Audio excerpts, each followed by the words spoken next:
Muy buenos días. Hoy vamos a hablar de un fenómeno muy lamentable que ocurre en la historia contemporánea, pero que a través del cual podemos ver la insanía de ambos actores.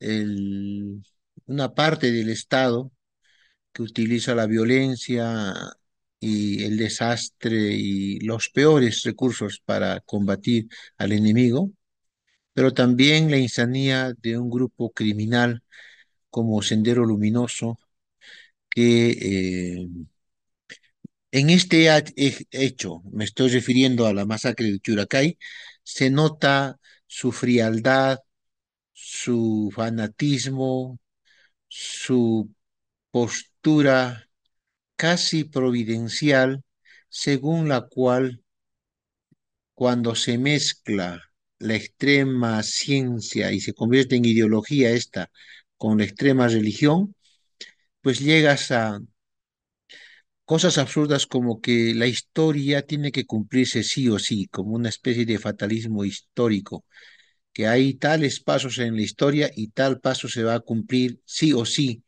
cuando en realidad sabemos que los pasos en la historia no se cumplen porque deben cumplirse, como algo autónomo fuera de su lugar, fuera del acto humano, voluntario, las circunstancias, sino que posiblemente se cumpla algo así, algo parecido, y que es el hombre mismo el que puede hacerlo. Pero lo más siniestro de esto es cómo Sendero, eh, pisando y matando, ¿no? A todos, sacrificando vidas humanas, diciendo que la vida no cuesta nada, que hay que dar el sacrificio, no cree que va a cumplirse y opera en este sentido, ¿no? Matando gente, no preocupándole la vida misma, ¿no? Pero también del otro lado, ¿no? De los que lo combatieron radicalmente, podríamos decir la extrema derecha, pues la concepción de que no importa cuántos puedan morir si es que vas a destruir ese enemigo. Ambos son igualitos, ¿no? Representados en el Fujimorismo, ¿no es cierto? La extrema derecha que hoy ostenta partidos como partidos, yo diría más bien panacas, ¿no? Clanes o organizaciones criminales como Alianza para el Progreso, Podemos, am, este Partido de Soto, el Fujimorismo, el señor Montoya, entre otros, ¿no? Entonces, este hecho de Uchuracay, que ocurrió hace 41 años en Iquicha, en Uchuracay, nos hace ver cuán fríos son ambos actores que protagonizaron estas barbaridades. Bueno, vamos a contar un poquito para que ustedes lo comprendan. En 1962, después de la Revolución Cultural, donde es un fracaso y sale Mao por un tiempo y luego vuelve, los comunistas de China se fanatizan, ¿no? Y culpan a que la responsabilidad de todo este desastre fue de los campesinos. Entonces, una facción, una ideología más radical dice, ya no hay que confiar en los campesinos, ¿no?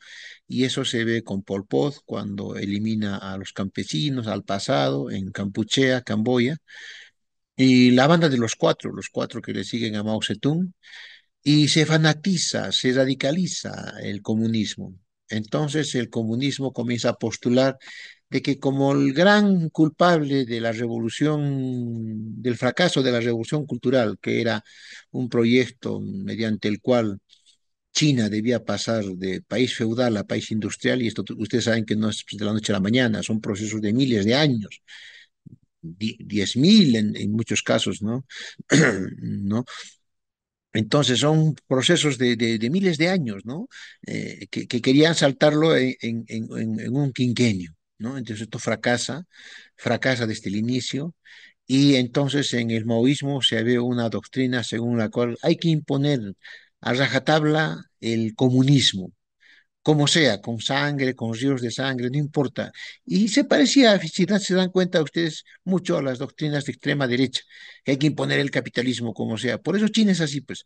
China reúne los dos más brutales sistemas del mundo, ¿no? El neoliberalismo brutal y el comunismo brutal también, ¿no? Y es un imperio brutal, ¿no? Mm, que también hay pues focos de eso, nidos de eso en Occidente, o sea, no creamos que solo China, Rusia, muchos países del este, Irán, Corea del Norte, en fin, no, Nicaragua, Cuba, Venezuela, El Salvador, ¿no? También hay regímenes de derecha, Bolsonaro y, y algunos regímenes de derecha, ¿no? Entonces, esa doctrina, ¿no es cierto?, viene con Abimael Guzmán y Abimael Guzmán tiene como norte batir el campo. O sea, para que el comunismo triunfe hay que batir el campo. ¿Qué significa batir el campo? Desaparecer los campesinos, no contar con los campesinos. Y ellos tenían esto, ¿no? El tercio comunista, ¿no? El partido, el ejército guerrillero popular y la base comunista. Así que el que no se adhiera al comunismo muere. Y entonces así comenzó a matar campesinos, dirigentes, comenzó a perseguir la cultura andina, llamaba de tradicional y reaccionaria, ¿no es cierto?, dentro de su esquema maoísta de que este es un capitalismo burocrático, bla, bla, bla, bla, bla, bla. Así le hablaba de los campesinos, ¿no? Entonces hay que batirlos. Entonces comenzó a tomar comunidades, como digo, matar dirigentes, desaparecer comunidades, desaparecer fiestas, imponer todo lo que ellos llamaban el tercio comunista, la doctrina comunista. Pero nuestro campesino, pues no es un campesino que tiene nada que ver con el Mao Zedong, el comunismo. No, es un campesino que a lo largo de 15.000 años, no diría yo ni campesino, ¿no? Porque no existe también como campesino, ¿no? Los vínculos campo-ciudad son muy fuertes siempre y nadie sabe quién es campesino, quién no. Vive en la ciudad, vive en el campo con esto del control de pisos ecológicos. Entonces, hace 15.000 años los Andes ya habían desarrollado todo lo que es la democracia a través de la reciprocidad, las alianzas de diferentes pisos ecológicos, manejo vertical de pisos ecológicos y todo ello que siguió en la colonia, siguió en la república. En la contemporaneidad hicieron los mercados y las sociedades actuales con la lógica andina, ¿no? Entonces, los maoístas, que son sobre todo hijitos de papá, hijitos con tradición occidental, que vivían en las haciendas, hijitos de hacendados, sobre todo universitarios, ¿no? Que habían vivido en las haciendas, lejos de los indios, ¿no? Se decían andinos, pero como no eran recibidos en Lima por la oligarquía, aquí eran racistas, se diferenciaban de los indios, ¿no? Entonces, Abimel Guzmán mismo, ¿no? Es un tipo esquizofrénico, ¿no? Por un lado es el hijo de un no reconocido, de un gamonal, en la servidumbre de su mamá, ¿no? Tenía esas dos esquizofrenias, ¿no? Un tipo fanático, inteligente, pero fanático, desvinculado de la sociedad, sin una historia emocional ni de equilibrio, ¿no? Un fanático que fue a China, ¿no? Y tenía un mundo de libros más que de la realidad, porque hay que leer las dos cosas, ¿no? Libros y la realidad. Tienes que pisar tierra, sentido común. No, eso no tenía Bimel. ¿No? Como no lo tenía Fujimori, como no lo tiene la derecha bruta y achorada, aunque ahorita está destruyendo el país, ¿no? Entonces, estos dos extremos siguen haciendo historia, ¿no? Entonces, Bimel Guzmán va y comienza a matar poblaciones en Iquicha, Sancos y todos ellos, y las poblaciones pues, se rebelan, ¿no? Y bueno, por eso entonces en el ejército había un general, Guamán, después antes estaba Clemente Noel, que decía, no, hay que primero convivir con la población, pero ustedes saben que el ejército del Perú estaba entrenado por los norteamericanos, la Escuela de las Américas en Panamá, que a su vez tenía pues el sangre en el ojo por haber perdido Vietnam, ¿no es cierto? Pues sus tácticas no dieron resultados, no supieron cómo funcionan las guerras de guerrillas, la guerra que se introduce en la población. Y ellos crearon una doctrina, ¿no? Si no puedes encontrar la pulga, mata al perro, ¿no? Entonces también comenzaron a matar poblaciones enteras, ¿no? Como el terrorista no se identificaba, no tenía uniforme, nada, con esta nueva táctica, mataban poblaciones enteras. Entonces, de tal manera que ambos extremos, el terrorismo de Abimael y el terrorismo de Estado, ¿no? Comenzaron a matar pueblos para matarse entre ellos y al final más eran los pueblos que se mataban, ¿no? Entonces, como ya había muertes, sospechas de que el ejército estaba usando esta táctica pueblo contra pueblo, campesino contra campesino, porque Sendero no vino a matar oligarcas, nada, porque ya la reforma agraria se va a dar en el Perú, la sociedad andina tiene sus propias formas de hacer su revolución, ¿no? Y era una ideología tan descabellada. Entonces comenzó a verse, a saberse ya en la ciudad que habían, desde el 82, fines del 82, ¿no? 83 ya empezaba una matanza de pueblos, ¿no?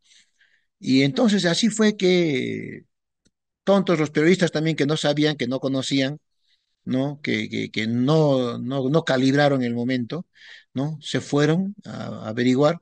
Y obviamente, ¿no? Asusados por el ejército, que tampoco sabía de los periodistas y que tampoco le convenía que se difundiera, ¿no? Esto, eh, pues cayeron presas de la confusión, pero también la manipulación, entre confusión y manipulación, ¿no? De la población y fueron masacrados, ¿no? Bueno, ahí sí recién se supo ya de Sendero, de todo lo que ocurrió, porque eran 8 periodistas, ¿no? Muchos de ellos incluso de familias, como se dice, aristocráticas de Lima, ¿no? Incluso las fotos que se rescataron de la muerte de uno de ellos fue por la obra de su padre, que tenía mucha influencia y pudo rescatar, porque se censuraron muchas fotos. Y se formó la Comisión Vargas Llosa para tapar al Estado, porque el Estado era responsable de esto.